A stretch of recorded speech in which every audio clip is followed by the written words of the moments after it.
I do not have words to introduce the keynote speaker of this afternoon session, and I will not even try. It is she who has made me every bit capable of standing here in this position of convener today. She's the one who constantly has opened out doors for me to search and seek in dance. She's the one who's encouraged me to search and never rest. And even beyond dance, I think there are so many things that I have learned from simply observing the way she conducts herself in life and in dance. It is my honor to invite on stage Srimati Priyadarsini Govind for a conversation on the topic of the craft of making dance.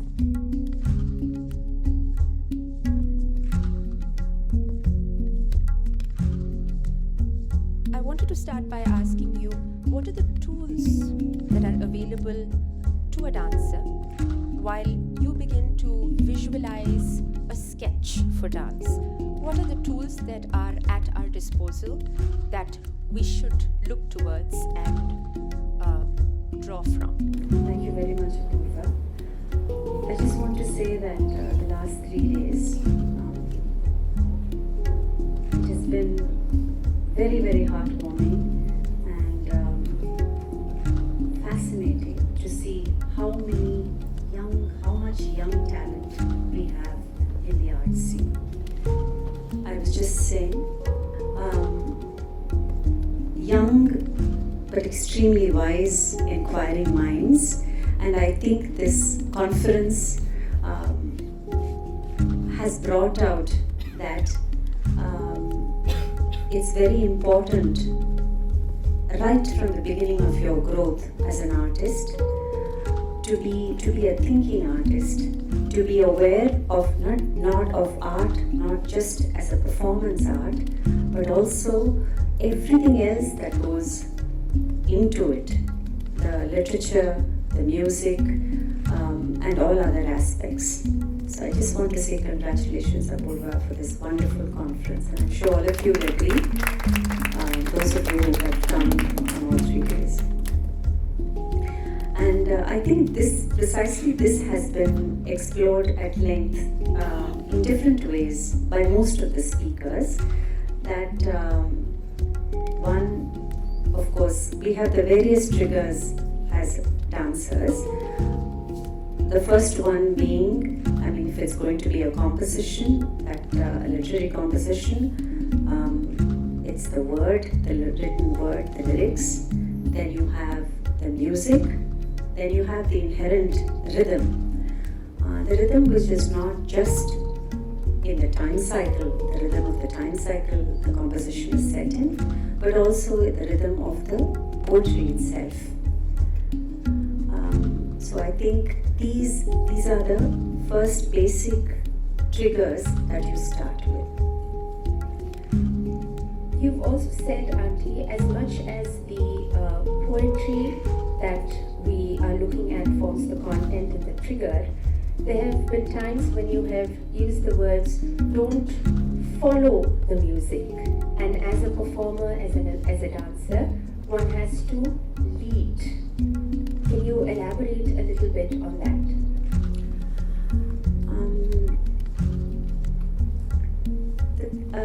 I find, in my experience, both as a dancer and while we're composing the dance for a piece, it is very easy to get lost in the music.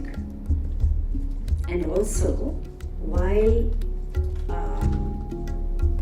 communicating the composition, it is very easy to enjoy the music while doing it, right? So what happens,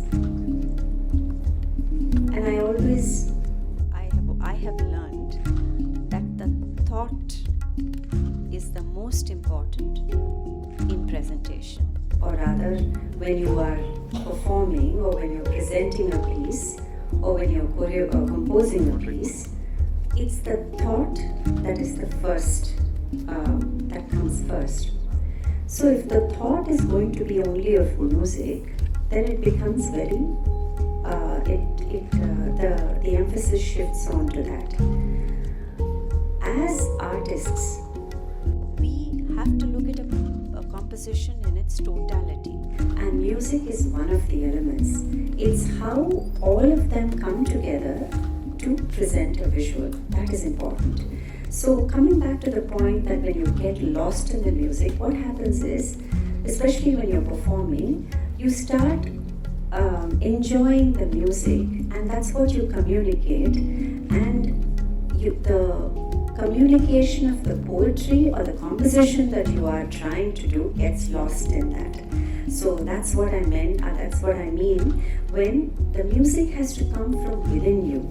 It isn't something that is outside that you enjoy, or something that is inside and you show that you enjoy. The enjoyment comes in the visualization of the piece, by visualizing the music, not just by listening to the music and showing how you enjoy it. I don't know if I mentioned it. And a lot of times what happens is, you make a deliberate choice. Like for instance, when I heard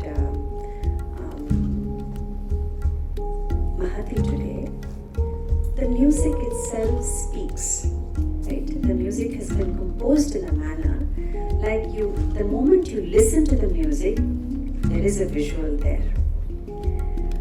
Sometimes, and she mentioned, right, that sometimes when the lyrics, to bring out the power in the lyrics, you don't have to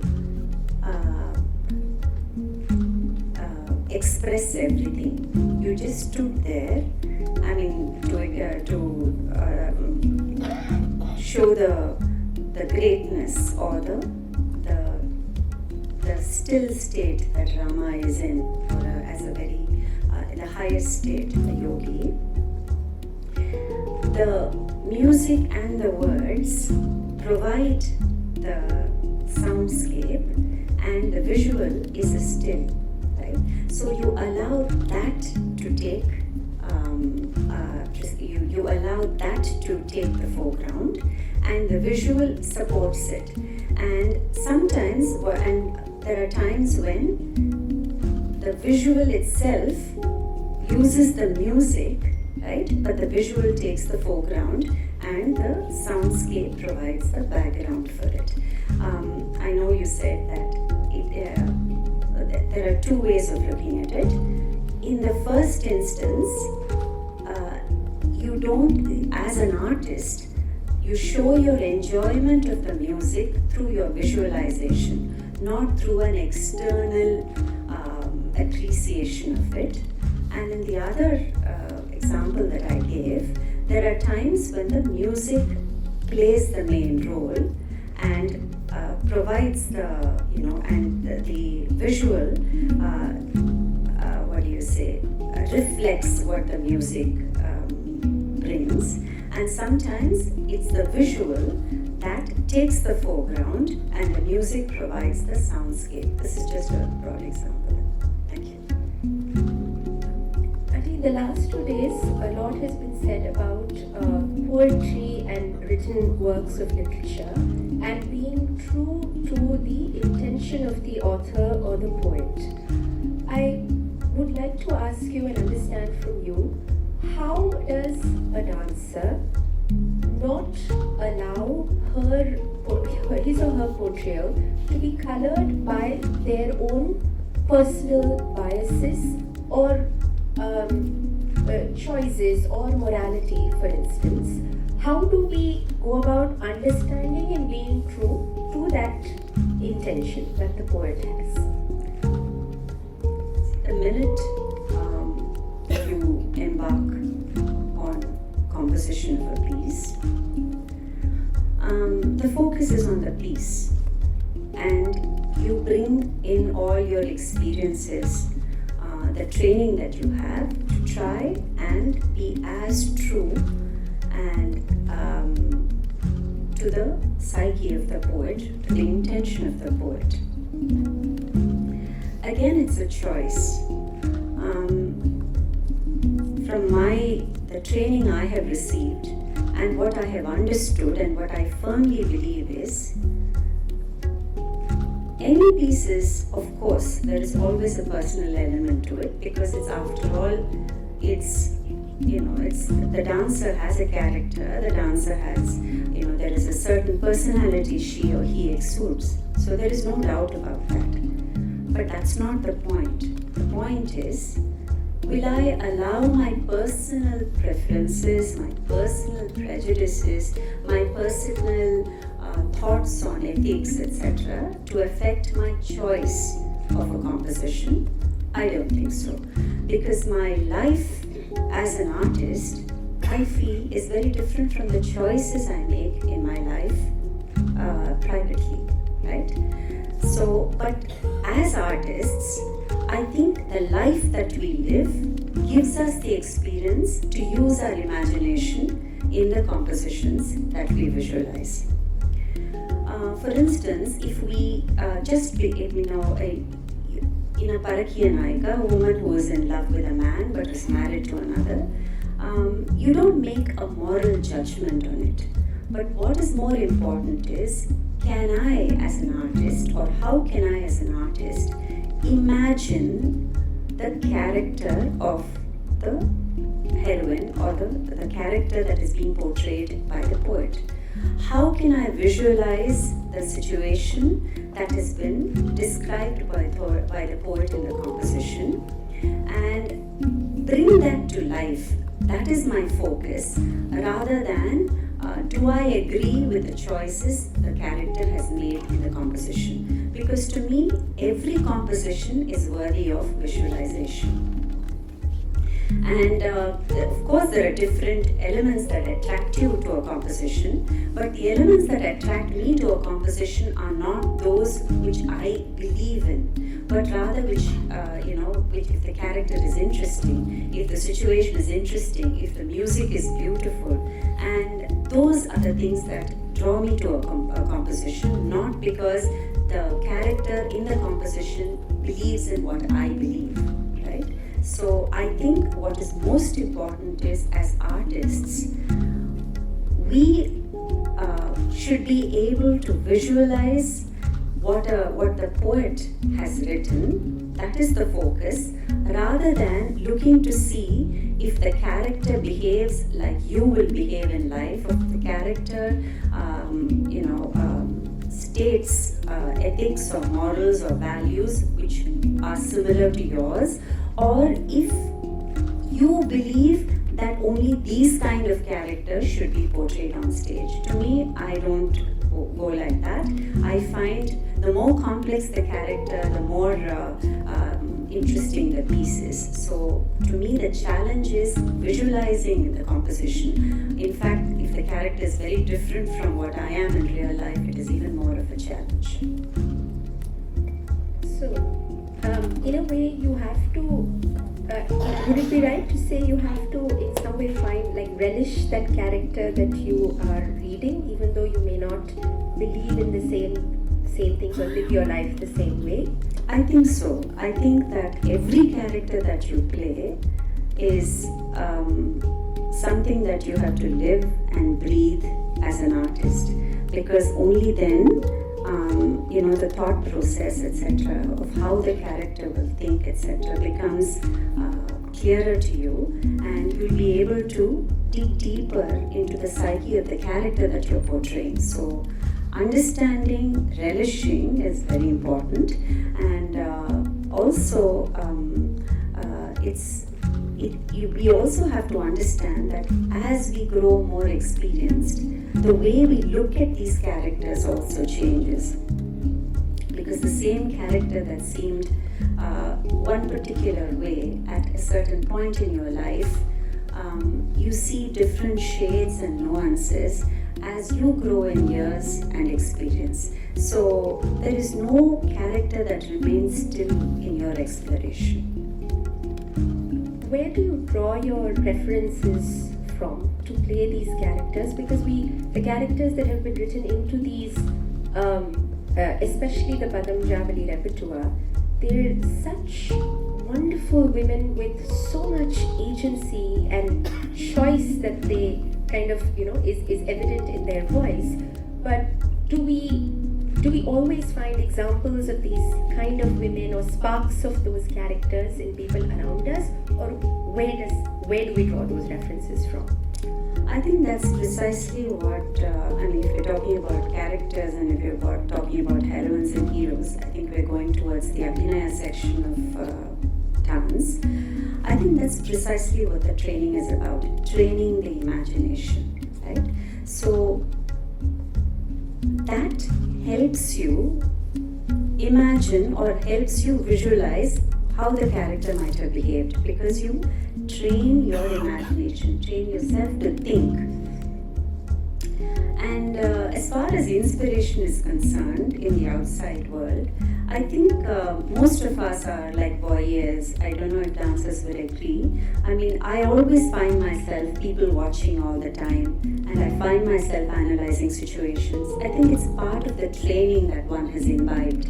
So, something in one particular word in a composition will trigger a memory of something or somebody I have seen, or some situation I have experienced or have seen or heard somebody else experience.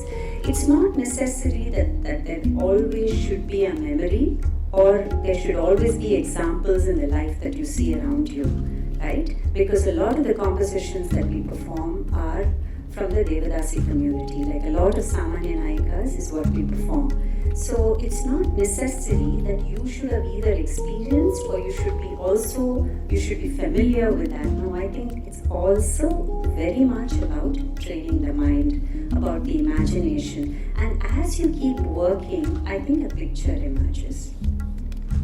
Has there been such a case, Auntie, where you have found yourself at conflict with a piece of literature that you have seen in the sense of something that you cannot empathize with or find that character, or at least initially? Actually, strangely, no, not that I remember, because I think as artists, we're all trained to empathize. I think making moral judgments or making value judgments or saying that how can one behave like this, I don't know whether it's the training of an artist, but I don't think we go from that side. It's more, why do they behave like that? And that analysis of where that trigger is coming and where that behavioral pattern is emerging from is what interests me, rather than saying, how can they behave like that, right? So, if there is, for instance, a lot of times when you do characters who, for instance, defy, what do you say, when they act in a manner where there is a choice and they could have taken the choice, but rather they choose to be like this and you wouldn't make that choice in your life. I find that very interesting, because then why do they do that? So trying to get into the soul of that character, trying to understand why that character makes those choices. What are the experiences that go towards making those choices is far more interesting than feeling a conflict with the character. It's not, I'm very clear in my mind that this is not part of my real life, right? This is my dharma as an artist. And I think that is, for me, is far more interesting than trying to confuse it with the life that I lead off, apart from being an artist. I think this kind of compartmentalization is also something, the training that I have had in Abhinaya, where everything is very clear. There is no ambiguity, or one does not seep into the other. Thank you, Auntie. Taking off on what you said, what is your dharma as an artist, which I think is such an important question. We've spoken about this over the last 2 days, and also that in general, when we see the works that are emerging from younger people today, the attempts that are being made, there is an urgency or an urge to talk about current issues, whether it's about women's issues, gender issues, politics. Seems to be this urge to bring that through dance. What would you say fundamentally should be the purpose of a dancer? What is the dharma of a dancer? I think before I go to that, just to illustrate the point that we spoke about earlier about, the life of an artist and the characters that you play. This is an example that I have always loved to speak about, because to me it very clearly, it was a point in my life where the first spark of what it means to visualize, what it means to use your imagination, that was the moment where I had the first spark, and I distinctly remember it. And this is, for those who have already heard it, please, I ask you to have patience. But for those who haven't, this is about my guru, Srimati Kalanidhi Narayanan. She was, there were two distinct personalities of Mami. One was her own values, her principles, and the life she led as a very traditional Brahmin woman. The other was as a teacher. She was most liberal. With absolutely no embarrassment, she would discuss the most intimate of emotions and the most erotic of emotions, even with a 9-year-old, 10 or 15. If she was doing a piece that had a lot of shringara, there was no embarrassment. And in her mind, she was very clear about the fact that she was talking about a poetry and visualizing a poetry, and then she had to be very true to it. There was one point when I was learning, this was in the early years, when I was about 9, the composition that she was teaching was Mathura Nagarilo. And she was talking about the young gopis who were behaving in a coquettish manner towards Krishna. And Krishna was playing the fool with them, and they were begging Krishna, pleading with Krishna to allow him, asking him to allow them to go to Mathura. And the composition, the mode of teaching was always seated. So she was sitting in front of me. At 9, a 45-year-old woman seems very ancient to you. So here was Mami sitting there, and she was making eyes like the gopi towards Krishna. And as a 9-year-old, I found it extremely funny, and I was actually quite embarrassed. I remember the feeling distinctly, and I remember giggling. And so this happened 2-3 times.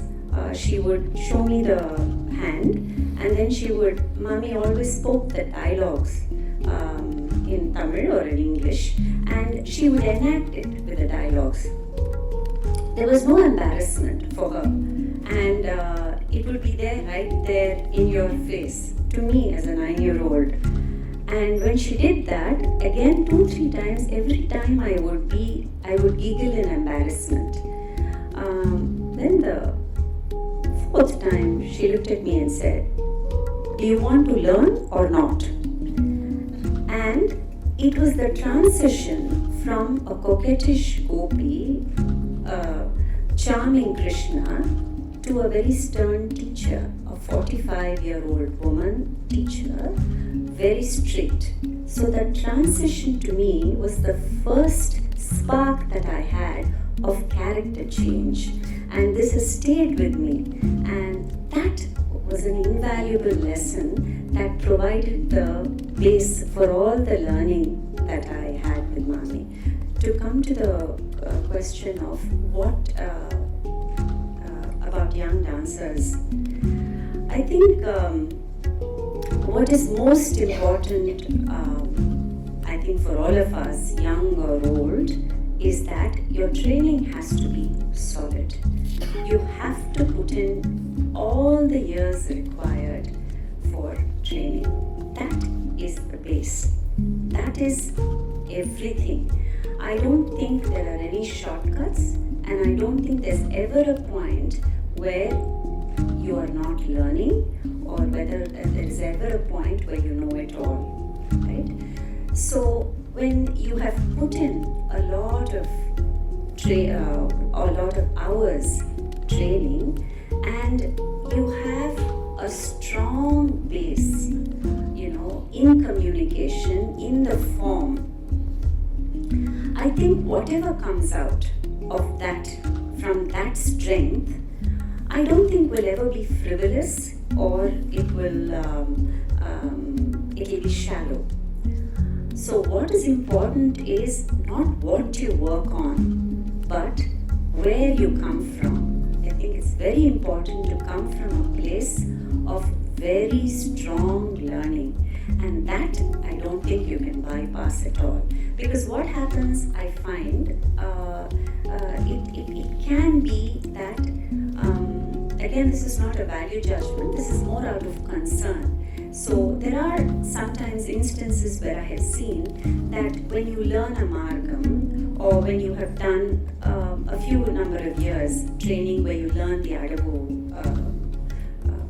you learn the Adabu structure, etc., and you are sufficiently conversant with the language, so to speak, what happens is you suddenly find yourself, why should I do only varnams and padams and javis, and why should I go back to compositions that speak about something written hundreds of years ago? Why can't I use current thought? There is nothing wrong with that. You can always, you're free to, all of us have the freedom to make choices, that's not the point. But to make the choice, have you put in enough number of years as training is more important. Because just because you know a tate daha, a tate teta, it doesn't mean that when you take a social theme, or a theme which is different from the structure, from the compositions that already exist, you just randomly weave together 4 or 5 adavas, and then use poetry that speak with fervor about socially conscious themes. Then what happens? It seems new for you, right? And sometimes the audience, because they understand it, will find it, oh, you did something that we understood, therefore it is something very good. You see, then what happens? We're falling into the trap of using the language in a shallow manner, isn't it? So that, I think, is more of a danger, rather than, it's not about the choices of themes that you make, but whether you have equipped yourself enough, and it comes from a place of strength, and that urge to do these themes, right, springs from a depth of understanding. That, I think, is more important. Thank you, Adi. I just wanted to ask you just 2 more things, going more deeper into the technique.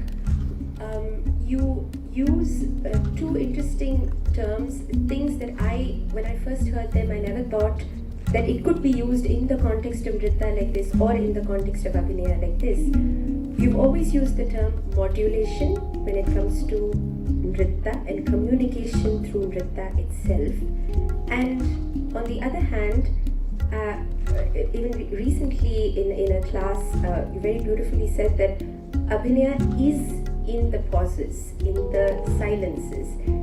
These are actually counterintuitive things when you first hear them, but can you elaborate a little bit on both, and communication through Nritta?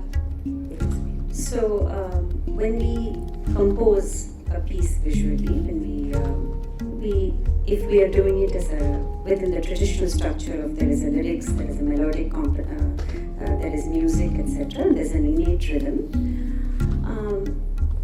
Each, whatever the movements or Adabu patterns that you use, right? The triggers could be any of them. And the choices that you make to use that particular adavu is because of these triggers. I feel there is a lot of emotion in the pure dance segment, but not the way emotion is in the Abhinaya segment, right? So emotion is used. So you don't use, rautram, or you don't use those kind of emotions, but it springs from the way the adavu feels in your body, responding to the music, responding to the lyrics, responding to the rhythm. So the same, just like Mahati mentioned, like the same raga can be used in many ways to express. Similarly, the same adavu looks different when depending on where it is situated in a composition, the kind of soundscape that it has, or maybe lyrical composition also, lyrical words also. You can do movements to that. So the way the adavu is placed vis-a-vis the music, the rhythm, etc., there is the impulse within you, right? That the emotion that stems from that impulse, that comes out of that impulse, and that adavu comes to life because of that. I think that is the modulation that you have. And this modulation, as I said, depends on all these elements. And it's very important to understand and analyze these modulations, so that when you string it together and when you present it, it is a conversation that you're having, right? It's not just adavus that are strung together, but this is a conversation between the music, the rhythm, the lyrics, etc., and the conversation to somebody. It could be an audience, right? So it is something that you're presenting in the form of a sentence, not just stringing static, just movements together. In Abhinaya, it's again, thanks to the very strong training that I have had from Kalanidhi Mami, in a line, it is very easy to portray the emotions, the basic emotions like anger, or literally translate, suppose it says, why did you come? It's very, very easy to say, why did you come? It could be with anger, it could be with sarcasm, it could be with humor, it could be with, kind of a plea. That is very easy. But what distinguishes one artist from another, where the individuality of the artist comes into play, is in those gaps between the words, right? So when between one word and the other, when it is sung, the pauses, the gaps, the movement of one word into another, the spaces that you have, that is where I think Abhinaya exists, right? And that's what gives it the shades, and that's what brings out the imagination of the artist, and that brings the composition to life.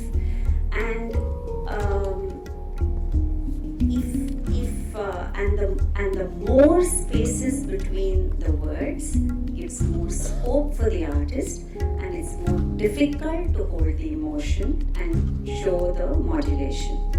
There are some compositions where you have a lot more words in a sentence, and the words are very descriptive. Like, for instance, I've always felt that Jayadeva, especially, it's beautiful poetry, but it's very difficult because the words say it all, isn't it? So where does the artist come in? How do you, as an artist, visualize something without being literal or without just reproducing or visualizing exactly what the words say.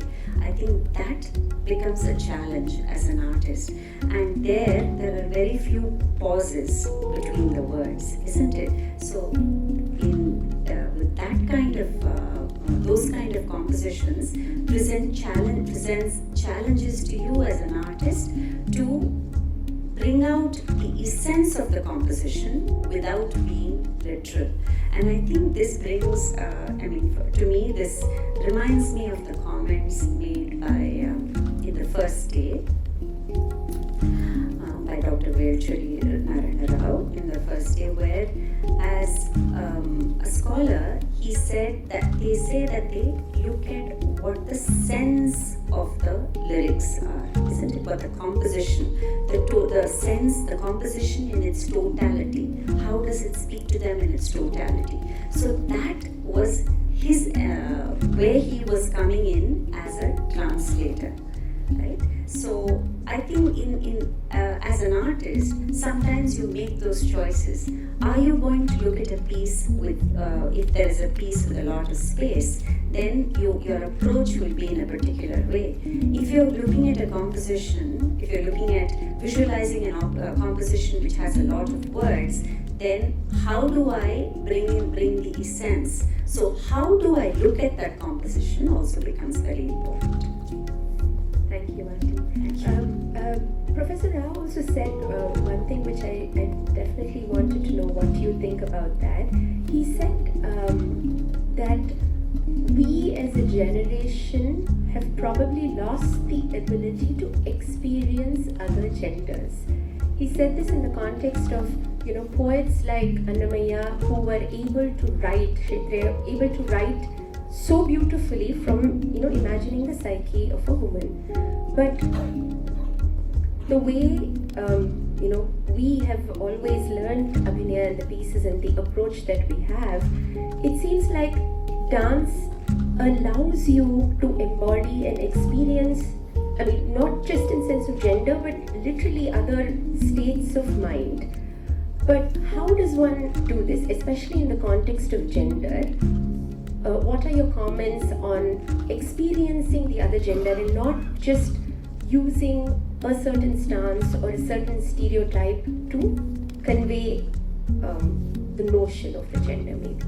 I think it's a very important point that as dancers, I think we are trained to have empathy. We are trained to be empathetical towards not just animate objects but also inanimate objects as well, because we place ourselves in that position and we use our imagination to bring to life that object. So I think it's a very natural part of the training to have empathy. So I think that probably his comment may not hold true for dancers.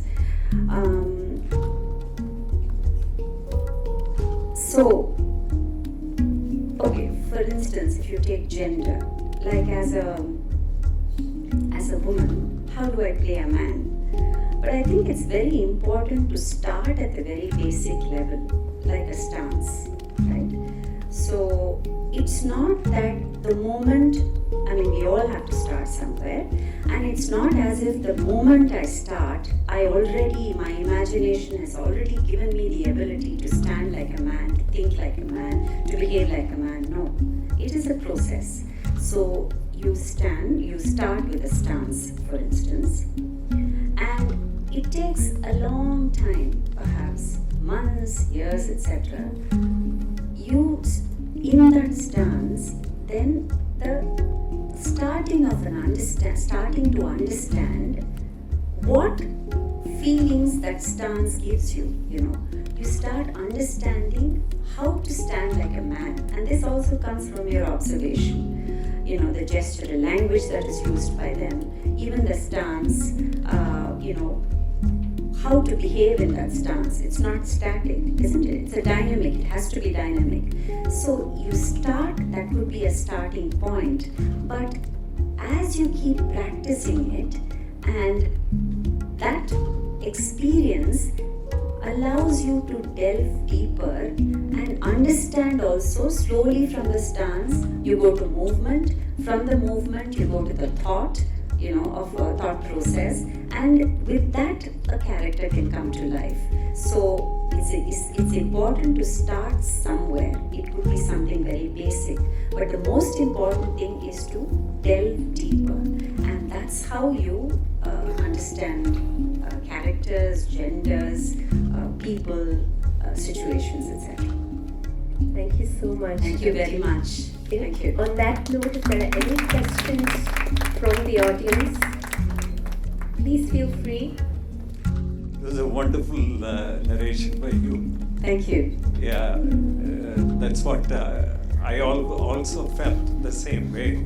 But talking to several young dancers, you said you need to internalize and approach the character as the characters are, and not bring in your personal choices, preferences, and so on. So in this context of spirituality coming into play in dance, it's a difficult question. Some people say, unless you have proper bhakti, and you build in that bhakti, and only then you can visualize Nataraja or some other god properly and then enact. And I'm not too sure about bhakti, because there are many who are now very different. Many don't go to the temples anymore, and except for the older people. So it's becoming very difficult to drive in this concept of bhakti into dancers.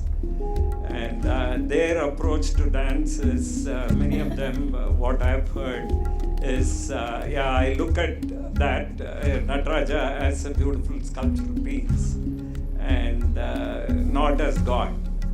And I know what he has done and various aspects, and I just try to internalize that portion, and not as a person who is worshipping the Lord or getting into Bhakti Margam. So I don't know which one would suit.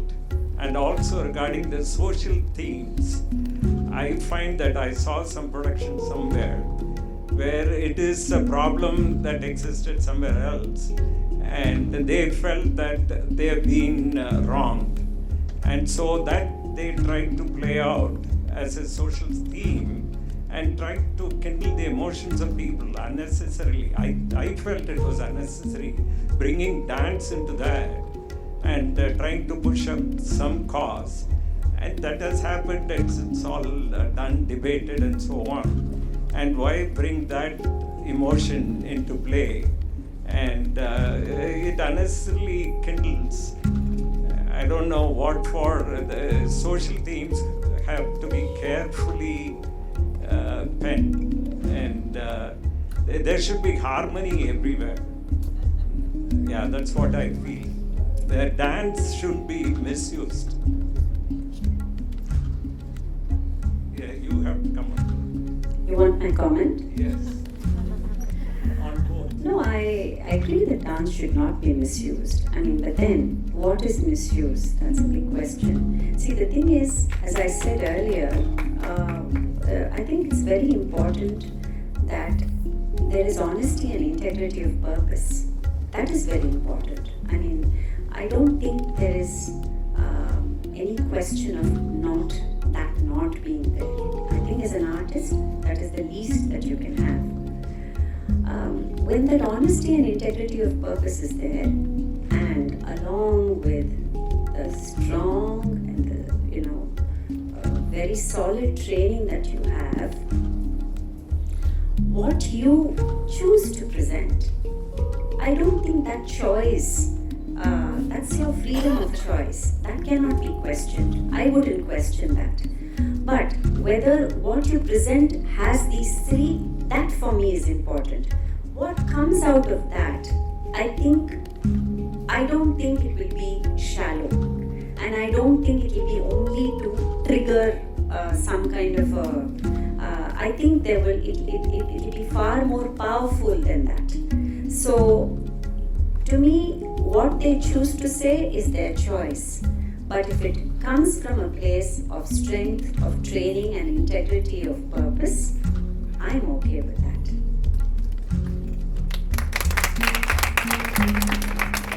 I don't want to comment on bhakti or anything, but I can only want to say that spirituality,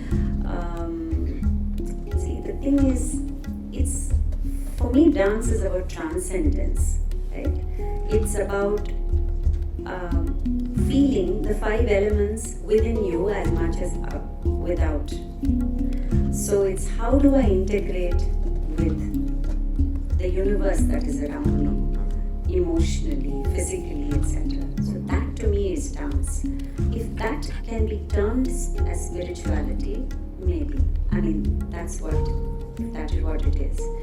Personally, I am extremely bhakti in life, but that's not what I bring into as a dancer. Right? As a dancer, to me, it's if the composition requires it, then I bring it in. But otherwise, the kind of person that I am, I don't bring into the dance. And to me, spirituality is about transcendence.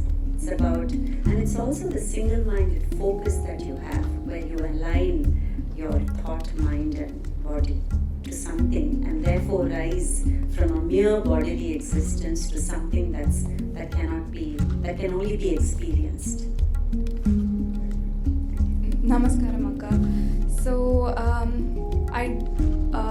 recently I came across this one workshop where they did psychodrama therapy, and in that I felt like there were a lot of dancers over there who wanted to take in elements. So the whole idea of that session was to make you live a character that will not be socially acceptable in today's world, so that you get rid of that feeling, and it's like you tasted a forbidden fruit and you don't get to crave for it. That's the whole idea of that. So I noticed there were a lot of people who were socially acceptable meaning what? Let's say like they gave a very different angle to Shakuni. Okay. As in some. You mean negative characters? Yeah, negative characters. So what I'm trying to get around here is that, do you think that we are trying to blur the line between reality and imagination, and how do you think it will affect the art and the artist? I think imagination also comes from seeing life around us, isn't it? So it's not like it's removed from the life around us. Its imagination also is triggered by our life's experiences. So I don't think that you can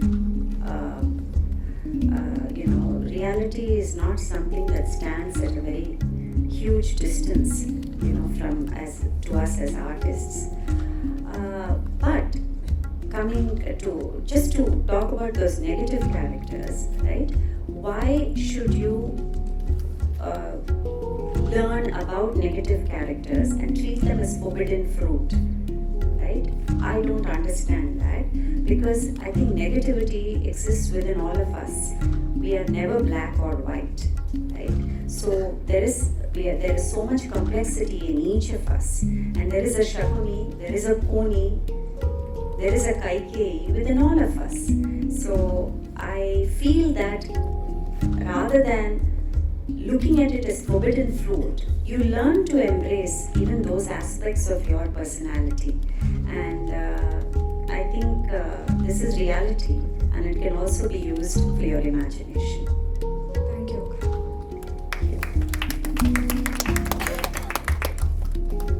Do we have another question from the audience? We can probably take one last one. Namaskaram Akka. You were telling about the training of imagination. This has to be given to the dancers, artists, or the students. Yes. As a teacher, imagination வந்து எப்படி training கொடுக்க முடியும் அப்படின்றது can you please explain? Yeah. So learning Abhinaya was all about that, right? So you took a line, and each time the line was taught, while being true to the broad structure of the composition, of the poet's intention, it was done in as many ways as human imagination and thought would allow, right? So each time you learnt it in class, I'm talking about a class with Kalanadi auntie, each time you learnt it, there would be a difference. The same hand, right? The same hand repeated. After all, you write it down and then you repeat it in the next class. But when you repeat it, there would be a slight difference, isn't it? So it just makes you understand that even for the same person, no two thoughts can ever be totally alike. So there, even from that point itself, you understand, right, that as a person, whatever I'm thinking now, I could try and recreate it the next moment, but even when I do that, it will never be the same. That's how you develop your imagination. So, if that is different, what are the possibilities of thought? Isn't it? So, and that, so talking about that, I just wanted to say something that it's not just about imagining, it's also learning how to communicate that imagination, learning how to communicate that thought, right? Because we learn the written word, we learn the spoken word, but there is also the visual word. So Abhinaya is about the visual word. How do you construct sentences? Visually, they don't follow the grammar of the written or the spoken word. It has its own grammar. But how do you construct that sentence or that thought so that you can convey it most effectively? So it's not just about imagination, it's not just about thought, it's also about conveying it visually through the visual word. Thank you. Thank you. Thank you so much. I think that's probably a good note to bring this session to an end. Thank you very much, Auntie. I'm going to request just a few more minutes of your time. Can I request Rao Tata wanted to say a few words, but can I also request him to kindly come on stage and honor Priyanti?